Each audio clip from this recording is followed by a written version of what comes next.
Top quality और consistent performance के लिए सिर्फ सिल्वर पंप्स। टॉप क्वालिटी और कंसिस्टेंट परफॉर्मेंस के लिए सिर्फ सिल्वर पंप्स, नाम याद रखना।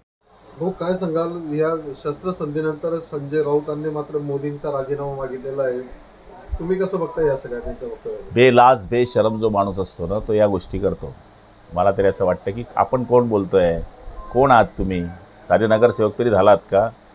लोकांच्या मतावर खासदार झाला, तुम्हाला बोलायची इच्छा जरी असली तरी आपण कोणाचा राजीनामा मागतो? ही वेळ ती आहे का? आज देशाच्या बाजूने उभं राहण्याची ही वेळ आहे आणि आपल्याच घरातले लोक जर पंतप्रधानावर टीका करत असतील तर आपल्या देशाची काय होईल याचा विचार त्यांनी केला पाहिजे। ट्रम्प यांनी जी काही मध्यस्थी केल्याने सीज फायर घडवून आणलं त्यावरती त्यांचा आक्षेप आहे की ट्रम्प कोण आले मध्यस्थी करणार? तुम्ही कोण आणणार विचारणार आहे? तुम्ही तुमची मध्यस्थी तिकडे काढा मातोश्रीवर, इकडे करू नका। दुसरं, शरद पवार अजितदादा आज एका व्यासपीठावरती एकत्र येणार असं म्हटलं जात आहे। एक संकेतही आहेत की आगामी काळात ते दोघे एकत्र येऊ शकतात। काही होऊ शकतं राजकारणात।